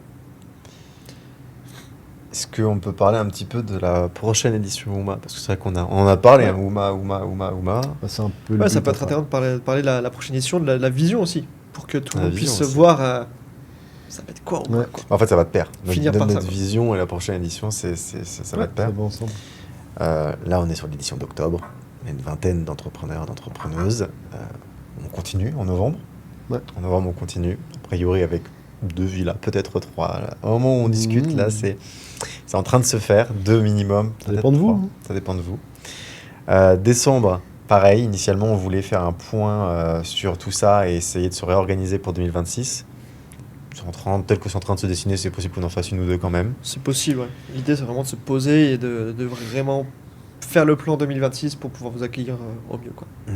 Et 2026, du coup, gros focus sur Bali, 3 villas janvier, 3 villas février, et on tend vers les 10 en simultané potentiellement. C'est un peu ça la target qu'on s'était donnée. Il y a l'ouverture sur le reste du monde, c'est encore en débat interne.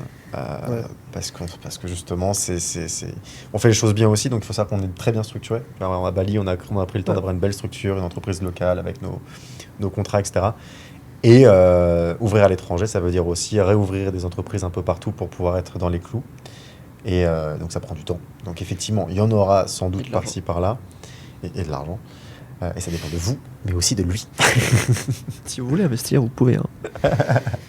Vous pouvez foutre Rémi dehors. Mais donc ouais, la vision c'est ça. C'est aller toujours plus loin. En termes de synergie, on va faire des événements, on va faire venir des gens aussi. Ouais. Des trucs un peu plus séminaires avec un intervenant et tout, ça va arriver. Et Yomi, si tu veux venir sur la partie e-commerce, hein, tu peux. Avec grand plaisir. Tu es le bienvenu, plus que le bienvenu. Je pense qu'il doit prendre un billet Yomi pour se pointer, un bon billet. Ouais, alors on n'aura pas les villas que tu loues non plus d'habitude à Bali, mais on Et t'accueille avec pour plaisir. 5 euros, on peut s'arranger à 5-6 euros. On peut Ouais, on fait les prix Bali de toute façon. Ouais, bah oui. C'est des interventions. Ouais. Non, mais c'est ça la vision. Ouais. Alors on a tous un petit peu une idée un petit peu différente aussi de cette vision-là, et on la peaufine au fur et à mesure, c'est ça qui est intéressant. Alors, il y en a d'autres colocations d'entrepreneurs qui existent, et je trouve qu'on peut tous se compléter du coup. Comme il y en a qui existent juste en France, il y en a qui existent par petites périodes justement pour pouvoir aller un peu à droite à gauche sur ces petites périodes. C'est vrai que nous, l'idée, c'est vraiment pour l'instant de se concentrer sur Bali, bien développer Bali, et qu'on puisse avoir 3 villas sur Canggu, éventuellement sur Uluwatu aussi, et une partie sur Ubud, pour convenir à tout type d'entrepreneurs aussi, parce que c'est 3 spots différents avec 3 ambiances, j'ai envie de dire, différents. Un peu plus focus travail à fond, un peu plus spiritualité, et un peu plus détente également, surf, etc. Donc d'avoir vraiment ces 3 villas dans chaque spot de Bali, ce qui, on va se le dire, financièrement aussi est plus stable pour nous, parce qu'on n'a qu'une seule société, etc. Et ce qui va permettre de nous développer après, par la suite, là où on veut aller, à l'étranger. Et vous me compléterez si vous avez envie, mais je pense que l'idée, c'est vraiment de pouvoir se dire que on est présent à l'international, quoi. Et de se dire justement, tout à l'heure, on disait qu'on était nomades, et nomades entrepreneurs, on a envie de voyager, on a envie de bouger, mais toujours dans un cadre carré. Ouais. Et donc de pouvoir se dire, là je suis à Bali, mais demain j'ai envie de passer un mois en Thaïlande, je passe un mois en Thaïlande, je vais chez Uma. J'ai envie de passer un mois en Suède, je vais en Suède, chez Uma. Au Portugal, je vais chez Uma, Portugal. Et en fait que les connexions se fassent ainsi, et que les colocataires puissent voyager ensemble, se retrouver. Putain, moi je suis au Portugal, je vois les colocs qui sont là au mois aujourd'hui. Demain il y en a un qui est au Portugal, il y en a un autre qui est en Thaïlande. Putain les gars, est-ce que le mois prochain on n'irait pas tous se retrouver, c'est les fêtes, on va en Finlande. On va prendre place en Finlande chez Uma. Et ainsi de suite. Sans jamais en fait avoir à se casser la tête à se dire faut que je trouve mon logement, comme on disait tout à l'heure. Faut que je trouve ci, faut que je mette en place ça. Non, tu prends ton billet d'avion, on va s'occuper du reste. Ouais. Et pour compléter un petit peu cette vision court et moyen terme, je pense qu'on peut le dire, on va normalement embaucher une manageuse qui sera grossièrement à 100% avec vous. Justement, le but, c'est que Thibaut et Hugo ne sont pas tout le temps là sur place et que ça ne soit pas non plus ultra chronophage pour nous et qu'on puisse justement être dans l'opérationnel et pouvoir gérer tout ça. Et du coup, en fait, le but de cette manageuse, pour compléter un peu l'offre d'Ouma, qui est déjà incroyable, c'est qu'elle puisse être vraiment là, entre guillemets, pour pour vous accueillir quand vous arrivez, pour vous expliquer comment faire, quoi faire, où manger, où sortir. La clim ne marche pas, la pile elle est pas bien, la pile elle est pas bonne, le truc est pas bon, etc. Que vraiment cette personne puisse être là entre guillemets aux petits oignons pour vous, et aussi qu'elle soit aussi force de proposition. Par exemple, voilà, venez les gars, on se fait un surf tous ensemble dimanche prochain, qui est chaud sur un groupe WhatsApp, etc. Sur les 3 ou 4 villas qu'on a, qui est chaud pour faire ci, qui est chaud pour faire ça, etc. Et vraiment pour augmenter cette cohésion d'équipe et vraiment avoir un référence UMA pour vous, pour justement avoir ce côté, c'est pas juste une colocation, encore une fois, c'est pas juste après je me débrouille si j'ai un problème, comment je fais, etc. Comme on l'a tous fait sur Airbnb, des fois on loue un truc, il y a un problème, le propriétaire répond 4 jours après.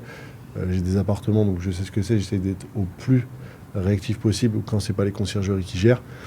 Mais voilà, ce ou cette manager UMA va vraiment être là pour vous, et donc c'est entre guillemets la vision court et moyen terme. C'est un des trucs qu'on veut mettre en place normalement début 2026 si tout se passe bien. Et après pour compléter, je suis totalement d'accord pour l'international, c'est vraiment le côté où tu veux être pas te prendre la tête, c'est-à-dire on est entrepreneur, on a déjà fait UMA, on va faire UMA Portugal, on prend juste notre billet d'avion, c'est le seul truc que vous avez à faire, c'est prendre votre billet d'avion pour l'instant, parce que quand UMA aura sa propre compagnie aérienne, on s'en occupera. Alors c'est peut-être pas 2026, ça. Peut-être 2027. Peut-être 2027. Ça je dépend. voulais faire les sous-marins en premier, mais bon, visiblement, ça va être l'aviation, physique, finance. Tu voulais faire quoi? Les sous-marins en premier. C'est une autre façon de voyager. Après, 2028, du coup, il va falloir faire une coloc dans les sous-marins le temps qu'on arrive à destination. Je trouve que c'est une belle expérience. C'est une expérience. Mais... La Wi-Fi, c'est moins bien par contre. Ouais, mais tout le monde connaît les avions. Mais en parlant de sous-marin, on avait évoqué l'idée en rigolant au tout début. Venez, on fait une semaine ou deux sur un catamaran UMA, etc. Fou entrepreneur. En fait, on n'a pas de limite et en fait, ça va dépendre du résultat qu'on a avec vous, avec les premières éditions, comment ça va se passer, parce qu'après, on n'aura vraiment aucune limite. C'est-à-dire que si on veut aller dans un autre pays, on ira dans un autre pays.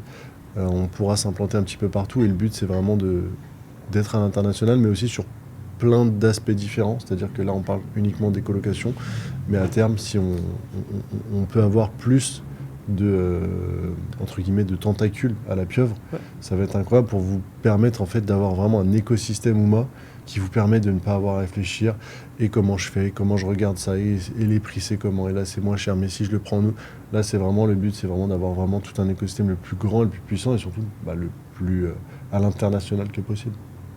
Ouais, d'avoir ce réseau-là, quoi. Ouais. Si vous venez demain à UMA, en fait, c'est profiter d'un réseau international, quoi.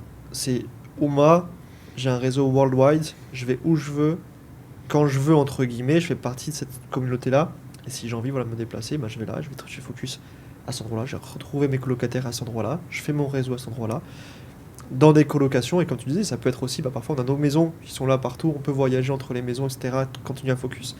Et avoir des événements, comme on fait 2 semaines en catamaran, où on se retrouve plus, c'est des, entre guillemets, UMA vacances, où on est un peu plus tranquille ensemble, on va travailler un petit peu, mais dans un cadre magnifique, on change un petit peu, et ça peut être des petites excursions temporaires, quoi. Ouais. Il n'y a vraiment pas de limite à Enfin, aujourd'hui, oui, mais sur le potentiel de UMA, il n'y a vraiment pas de limite. Je pense qu'on peut vraiment faire... J'étais sur tes côtes là, l'investisseur qui dit qu'il n'y a aucune limite, moi je le regarde avec des grands yeux. Avec des grands yeux qui voient pas de limite.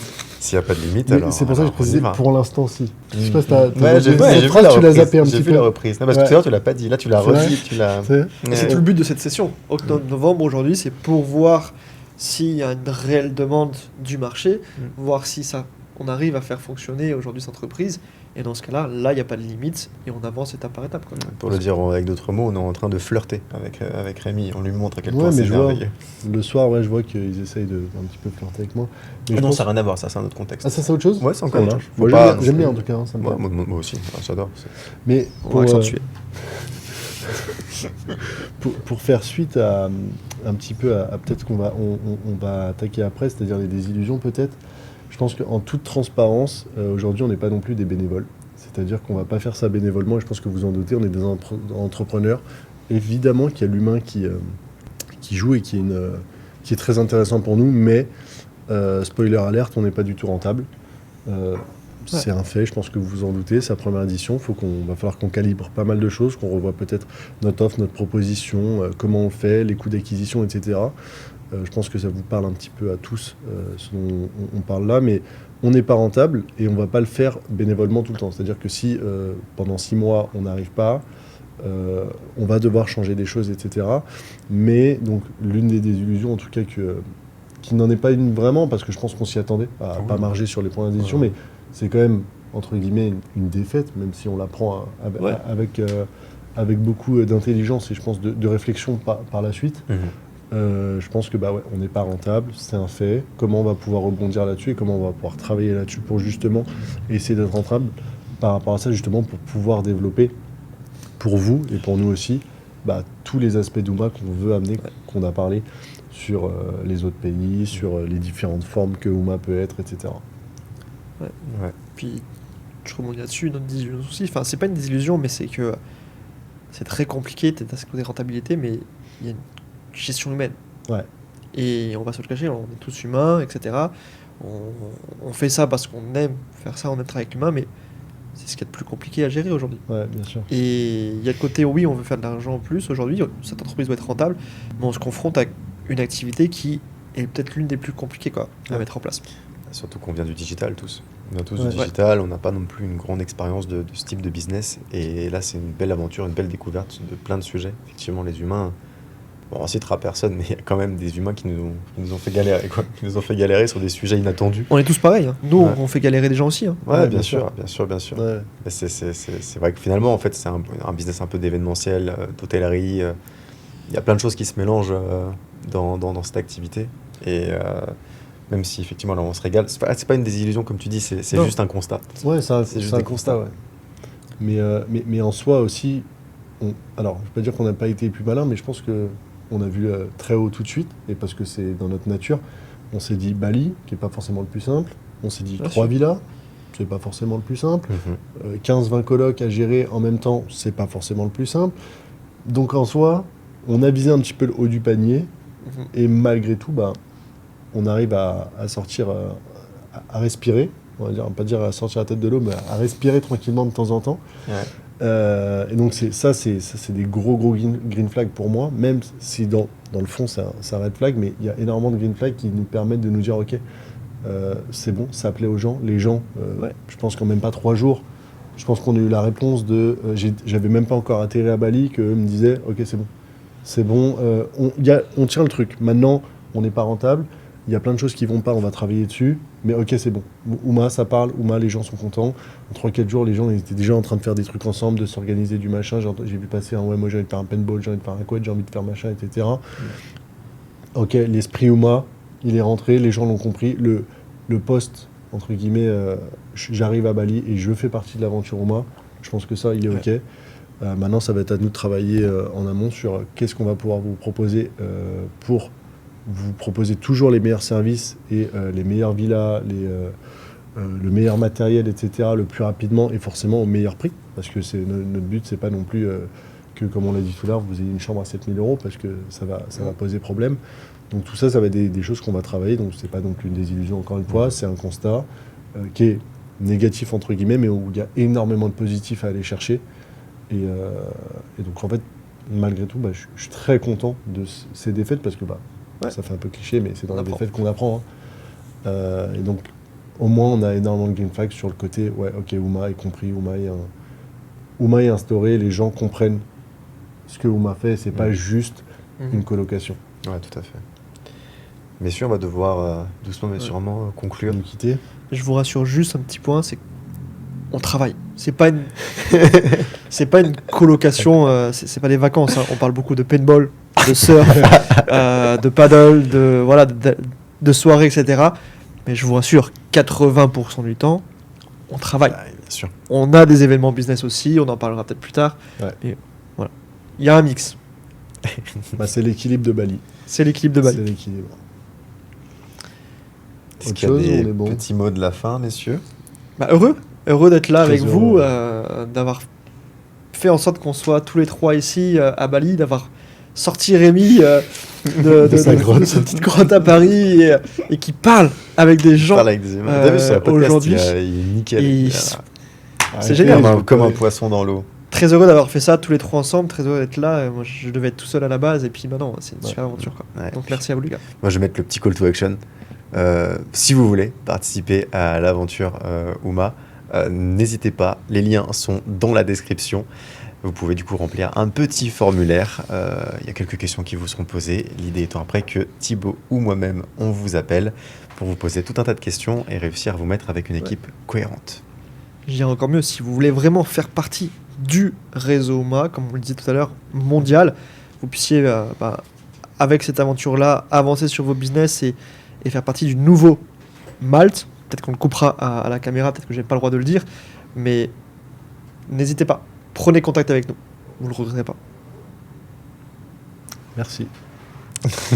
Non, moi, la seule chose que je peux dire, c'est que je pense que c'est juste le début. Je pense qu'on est vraiment au tout début et il y a énormément de choses. Donc, monter dans le train tant qu'on peut, au moins monter dans le WhatsApp juste pour suivre tout ce qui va se passer sur Uma fin 2025, début 2026. Peut-être que vous, votre moment, ce sera peut-être fin 2026, début 2027, on ne sait pas, mais en tout cas, monter dans le train, je pense qu'il y a énormément de choses qui vont arriver, qui vont grandir, et surtout très vite. Je pense que ça ira très très vite, les changements vont arriver très très vite et très très fort, donc en tout cas, je pense que c'est juste le début.